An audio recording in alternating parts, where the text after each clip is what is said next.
नमस्कार, मैं नियाज खान और आप देख रहे हैं एनएमएफ न्यूज। कांग्रेस के पूर्व अध्यक्ष राहुल गांधी इन दिनों अपने बयान को लेकर खूब चर्चा में हैं। वैसे राहुल गांधी को लेकर एक आम धारणा है कि जब भी ये बोलते हैं तो कुछ न कुछ गड़बड़ ही कर देते हैं, जिसका नुकसान उनकी ही पार्टी को उठाना पड़ता है और फिर उनके बचाव में और उनकी छवि ठीक करने के लिए कांग्रेसी अपना पूरा दमखम लगा देते हैं।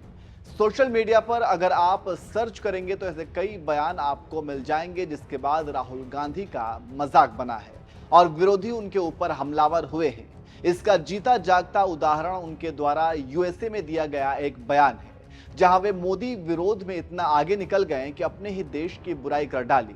कहने का मतलब यह है कि विदेश की धरती पर जाकर अपने ही देश के अंदर चल रही समस्याओं पर बात करना, विदेशी धरती पर अपने पीएम की बुराई करना एक तरह से देश का अपमान ही है। इसको ऐसे भी समझा जा सकता है कि हमारे घर के बड़े बुजुर्ग ये कहा करते थे कि घर की बात बाहर नहीं जानी चाहिए। मतलब ये कि घर की लड़ाई और मतभेद को वे घर में सुलझाने की बात कहा करते थे। इसे आस पड़ोस या फिर मोहल्ले में ढिंढोरा पीटने से मना करते थे। ठीक वैसे ही राष्ट्र हमारा एक घर है और यहाँ के रहने वाले हमारे परिवार के रूप में हैं। ऐसे में हमें चाहिए कि हम अपने देश की समस्याओं को यहीं सुलझा लें, कहीं विदेश में इसका ढिंढोरा ना पीटें। इससे हमारे देश का ही अपमान होगा। मगर राहुल गांधी हैं कि उनके दिमाग में ये बात घुसती ही नहीं। जब भी मौका मिलता है वे विदेश की धरती पर देश का अपमान करके आ जाते हैं। यूएसए दौरे पर राहुल गांधी ने जो कुछ भी बोला उसके बाद हर जगह उनकी खूब किरकिरी हुई। वहीं अब भारतीय विदेश मंत्री एस जयशंकर ने भी राहुल गांधी को ऐसा जवाब दिया जिसके बाद कांग्रेसियों को मिर्ची लग सकती है।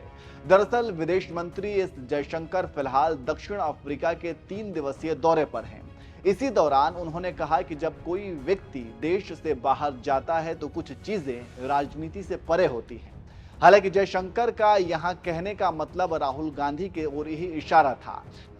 ब्रिक्स विदेश मंत्रियों की बैठक में भाग लेने के बाद केपटाउन में प्रवासी भारतीयों के एक कार्यक्रम को संबोधित करते हुए जयशंकर ने कहा, देखिए, मैं केवल अपने बारे में बात कर सकता हूं। मैं कोशिश करता हूं कि जब मैं विदेश जाऊं तो राजनीति ना करूं।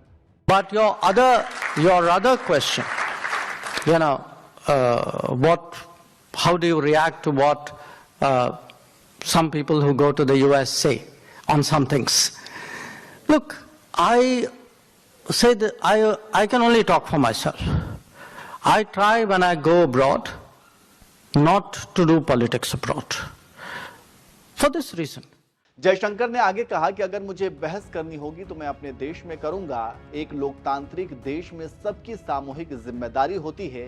सुनिए इस जयशंकर ने आगे क्या कुछ कहा। I'm perfectly prepared to argue and argue very vigorously at home. Okay, so you will never find me wanting in that regard. But I think even a democratic culture has a certain collective responsibility. There is a national interest, there is a collective image. There are sometimes things bigger than politics. And when you step outside the country, I think that's important to remember. So I may differ strongly with someone. I could say to you I differ with them, but how I countered it, I would like to go back at home and do it and watch me when I get back.